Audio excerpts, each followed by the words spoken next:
Chemistry lecture के इस video lecture में आप सभी का स्वागत है। इस वीडियो लेक्चर में हम डिस्कस करेंगे कि धातुओं का निष्कर्षण हम कैसे करते हैं। आइए शुरू करते हैं। तो धातुओं की प्राप्ति पहले हम बात करेंगे, यानी जो पृथ्वी के नीचे से धातुओं कैसे प्राप्त होती हैं।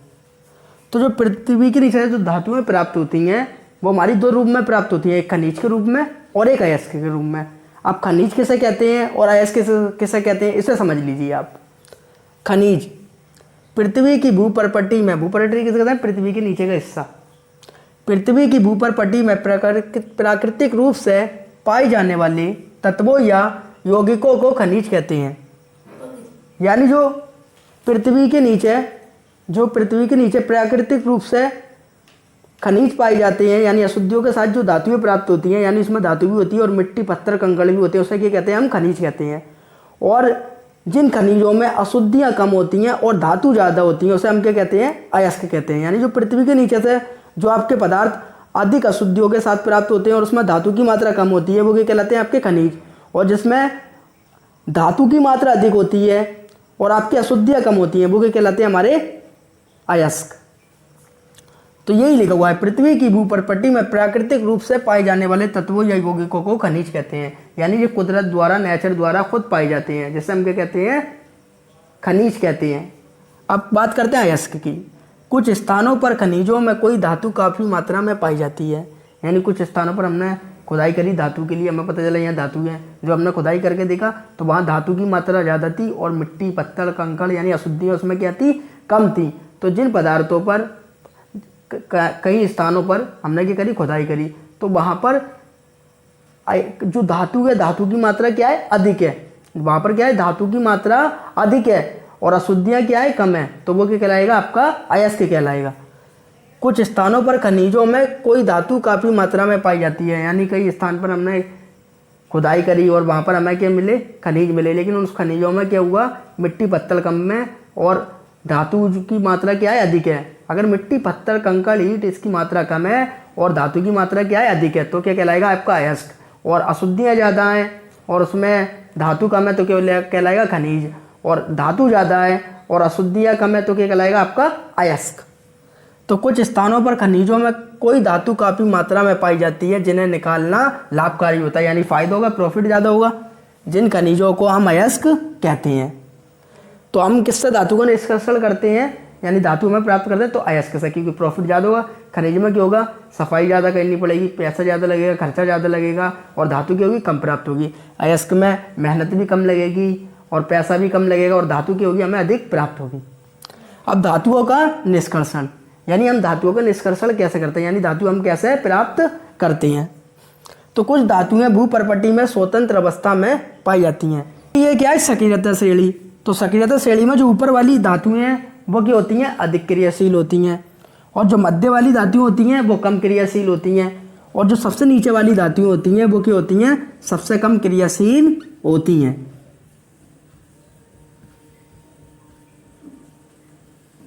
तो आपको पहले ये तो पता चले धातुओं का निष्कर्षण, यानी जो धातुएं होती हैं, कुछ धातुएं स्वतंत्र अवस्था में पाई जाती हैं और कुछ धातुएं अपने यौगिकों के रूप में पाई जाती हैं। यानी हम जो धातुओं का निष्कर्षण करते हैं, कुछ धातुएं स्वतंत्र अवस्था में पाई जाती हैं, यानी ऐसी की ऐसी हमें धातु मिल जाती है, यानी सोना ऐसी की ऐसी हमें मिल गया। और कुछ धातुएं अशुद्धियाँ पत्थर इनके आदियों के साथ प्राप्त होती हैं। अब हमें कैसे पता चले कौन सी धातुएं हमें स्वतंत्र अवस्था में मिलती हैं और कौन सी संयुक्त अवस्था में मिलती हैं?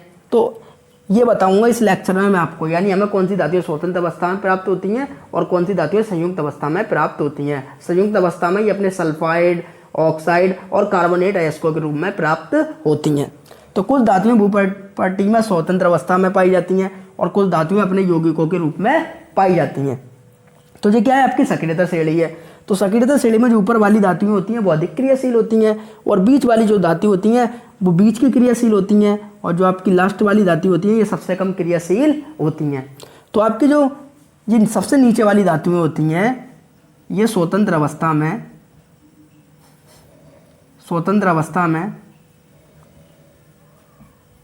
पाई जाती हैं। जो आपका कॉपर, सिल्वर, प्लेटिनम, सोना, ये आपकी किस में पाई जाती है? स्वतंत्र अवस्था में। तो आपको पता चल गया जो हमारी सक्रियता श्रेणी में नीचे वाली धातुएं होती हैं वो किस में पाई जाती हैं? स्वतंत्र अवस्था में। मैंने उससे पहले लेक्चर दिया था पिछले लेक्चर में ये टेबल जो होती है सक्रियता श्रेणी एकदम सीधी बनाई थी, इसमें जगह नहीं आ रही थी, तो हमने क्या कर रहा है, यहाँ पर 4 धातुएं लिख दी हैं, उसके नीचे वाली 4 ये लिख दी हैं, उसके नीचे वाली 4 ये लिख दी हैं। तो जो वैद्युत रासायनिक श्रेणी में सबसे नीचे वाली धातुएं होती हैं वो किस में पाई जाती है, स्वतंत्र अवस्था में। तो स्वतंत्र अवस्था में आपका क्या पाया जाता है, Au।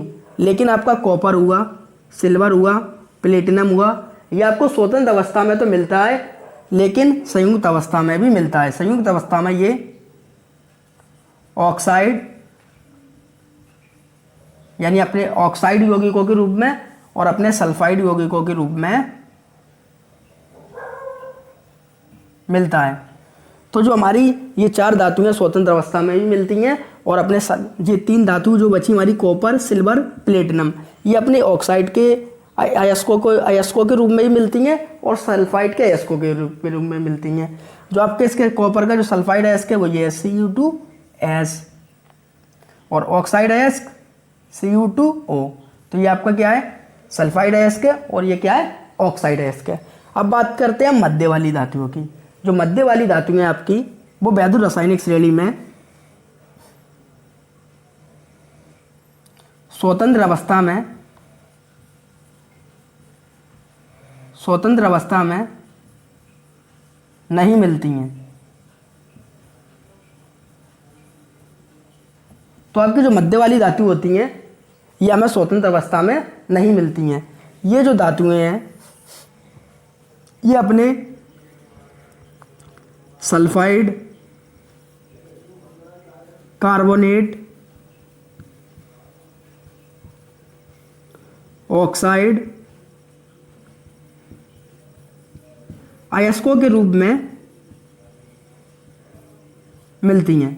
तो जो आपकी सबसे नीचे वाली धातु होती है वैद्युत सक्रियता श्रेणी में, वो आपको जो सोना है वो आपको स्वतंत्र अवस्था में मिल जाएगा, लेकिन जो कॉपर, सिल्वर, प्लेटिनम है वो ऑक्साइड और सल्फाइड अयस्कों के रूप में मिलती हैं। और जो मध्य वाली धातु होती हैं एल्यूमिनियम, जिंक, Fe, Pb, वो आपको स्वतंत्र अवस्था में नहीं मिलती हैं, वो आपको सल्फाइड, कार्बोनेट और ऑक्साइड अपने अयस्कों के रूप में मिलती हैं। अब बात करते हैं वैद्युत रासायनिक श्रेणी में जो ऊपर वाली धातुएं हैं, सबसे अधिक क्रियाशील धातुएं हैं, ये हमें किस रूप में मिलती हैं। तो आपकी जो वैद्युत रासायनिक श्रेणी में सबसे ऊपर वाली धातुएं हैं ये हमें स्वतंत्र अवस्था में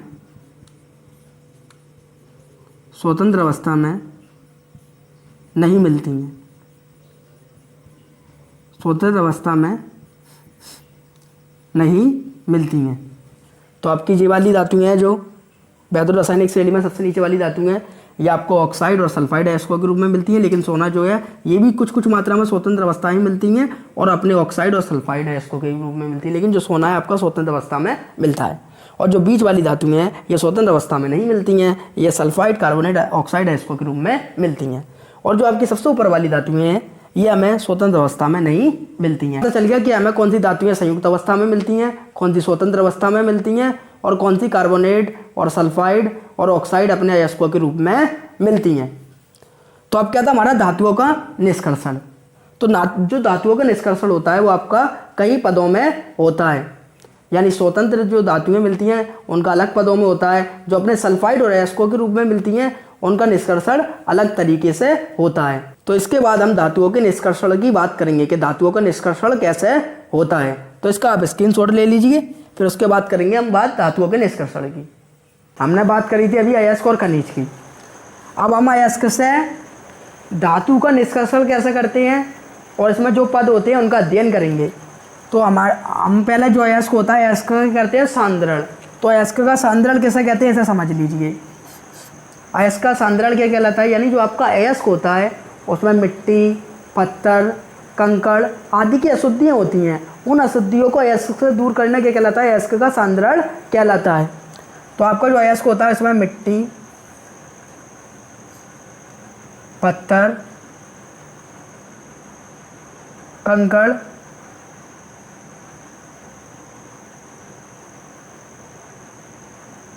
आदि की होती हैं अशुद्धियाँ होती हैं, उन अशुद्धियों को अयस्क से दूर करना क्या कहलाता है, अयस्क का सांद्रण कहलाता है। अब जो हमने अयस्क का सांद्रण करा है, जो धातु थी अयस्क में अधिक मात्रा में, उससे हमने अशुद्धियों को दूर करा है, मिट्टी, पत्थर, कंकड़। अब वो धातु कौन सी हो सकती है? धातु आपकी 3 प्रकार की होती हैं वैद्युत रासायनिक श्रेणी में, मैंने आपको बताया था। एक होती है आपकी उच्च अभिक्रियाशील धातु, और बीच में कौन सी होती हैं, मध्यम क्रियाशील धातु। उच्च अभिक्रियाशील धातु कौन सी होती हैं, जैसे लिथियम, सोडियम, पोटेशियम आदि। अब मध्यम क्रियाशील धातु है आपकी फेरस, जिंक, और निम्न अभिक्रियाशील धातु हैं copper, Au, Hg, Pt, Ag आदि। तो आपका अयस्क का सांद्रण क्या कहलाता है, अयस्क में जो मिट्टी, पत्थर, कंकड़ आदि की अशुद्धियाँ होती हैं अयस्क से, उनको दूर करना अयस्क का सांद्रण कहलाता है। अब जो धातु से हमने इन सबको दूर कराया, तो धातु 3 प्रकार की हो सकती हैं, एक उच्च अभिक्रियाशील धातु, दूसरी एक मध्यम क्रियाशील धातु, तीसरी निम्न अभिक्रियाशील धातु। तो हम स्टेप बाय इसका अध्ययन करेंगे। तो पहले हम बात करते हैं, अगर आपकी निम्न अभिक्रियाशील धातु का अयस्क है, तो हमने ले लिया, तो निम्न अभिक्रियाशील धातु का अयस्क हो, और वो भी किसका हो, सल्फाइड का। तो हमने ले लिया मरकरी का। मरकरी का अयस्क होता है HgS, जिसका नाम होता है सिनेबार अयस्क, जिसका नाम होता है सिनेबार अयस्क। तो आपका मरकरी का HgS सिनेबार अयस्क होता है। जब आपका सल्फाइड का अयस्क होता है, तो हम इसकी वर्जन क्रिया करते हैं। वर्जन क्रिया जो होती है वायु की उपस्थिति में होती है। वर्जन क्रिया होती है वो किसकी उपस्थिति में होती है, वायु की। तो वर्जन क्रिया में क्या होता है, जो सल्फाइड अयस्क होता है ये उसको ऑक्साइड में बदल देता है। कैसे बदलता है, देखिए, ये क्या है HgS, इसकी हमने क्या कर दी, वर्जन क्रिया। तो ये क्या करेगा, मरकरी को ऑक्साइड में बदल देगा। तो 2HgS 3O2 2HgO plus 2SO2। तो ये क्या बन गया आपका, मर्क्यूरिक ऑक्साइड।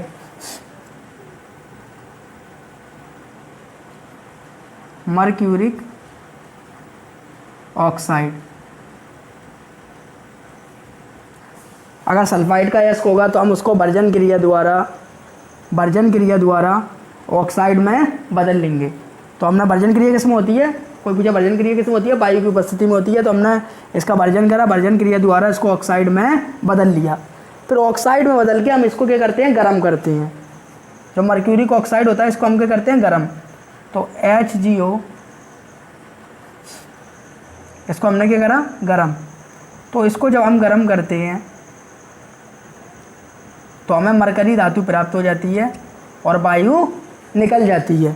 तो हमें क्या प्राप्त हो जाती है, मरकरी, और आपकी वायु निकल जाती है। फिर इसके बाद हम करते हैं परिष्करण। परिष्करण क्या कहलाता है, यानी जो हमारी धातु प्राप्त होती है वो थोड़ी अशुद्ध होती है, उसको शुद्ध करने के कहलाता है, परिष्करण कहलाता है। बात करते हैं हम मध्यम क्रियाशील धातुओं का निष्कर्षण कैसे करते हैं।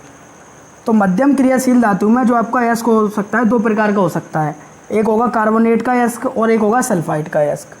अगर आपका सल्फाइड का अयस्क हो तो जैसा हमने वर्जन क्रिया द्वारा ऑक्साइड में बदला था वैसे यहाँ बदलेंगे, और अगर आपका कार्बोनेट का अयस्क हो तो निस्तापन द्वारा। तो जो वर्जन क्रिया होती है वो किस में होती है, वायु की उपस्थिति में होती है, मैंने बताया था, वायु से क्रिया कराते हैं। और निस्तापन क्रिया की होती है वायु की उपस्थिति में नहीं होती है। तो आपकी वर्जन क्रिया वायु की उपस्थिति में होती है और निस्तापन क्रिया वायु की उपस्थिति में नहीं होती है। तो हमने सल्फाइड का अयस्क ले लिया, यानी आपकी मध्यम क्रियाशील धातु जिंक है, ठीक है, कौन सी है, जिंक। तो जिंक का हमने क्या लिया, जिंक सल्फाइड। तो ये क्या है, सल्फाइड अयस्क। तो उसकी हमने क्या करवाई, वर्जन। क्या क्रिया करवाई हमने, इसकी वर्जन। तो वर्जन क्रिया किसमें होती है, वायु की उपस्थिति में। तो आपका क्या बन गया, zinc oxide 2ZnO plus 2SO2। तो आपके अगर सल्फाइड का अयस्क हो तो वर्जन क्रिया द्वारा हम इसको किस में बदलते हैं, ऑक्साइड में बदलते हैं। और अगर आपका कार्बोनेट का अयस्क हो, जैसे जिंक का, आपका निस्तापन क्रिया देखिए, जिंक का अयस्क है आपका जिंक कार्बोनेट, तो निस्तापन क्रिया वायु की उपस्थिति में नहीं होती है। तो इसको हमने गर्म कर दिया तो जिंक ऑक्साइड बन गया और कार्बन डाइऑक्साइड निकल गया। तो मध्यम क्रियाशील धातुओं, अगर सल्फाइड है इसको तो वर्जन क्रिया कराएंगे वायु की उपस्थिति में और ऑक्साइड में बदल देंगे। अगर हमारा कार्बोनेट का इसको तो निस्तापन क्रिया द्वारा वायु की अनुपस्थिति में, यानी वायु नहीं होती है, इसको गर्म कर देते हैं तो भी जिंक ऑक्साइड में बदल देता है। ऑक्साइड में बदलने के बाद पहले हम क्या करते हैं, धातु का ऑक्साइड, तो निस्तापन या भर्जन क्रिया द्वारा धातु के ऑक्साइड में बदलना है। तो धातु का ऑक्साइड में बदल कर फिर धातु का क्या कर देते हैं, अपचयन। अब अपचयन किसे करते हैं, अपचयन क्या होता है, ऑक्सीजन को भगाना है, ऑक्सीजन को हटाना, तो ऑक्सीजन को हटाने के कहलाता है अपचयन। तो यहाँ भी जिंक ऑक्साइड है, यहाँ भी जिंक ऑक्साइड है, तो हमने इसका क्या कर दिया, अपचयन। अपचयन करा हमने कार्बन से, किससे, कार्बन से, तो कार्बन ने ऑक्सीजन को क्या कर दिया, अलग, तो आपका बन गया जिंक अलग रह गई और कार्बन मोनोऑक्साइड निकल गया और हमें क्या प्राप्त हो गई, जिंक धातु प्राप्त हो गई।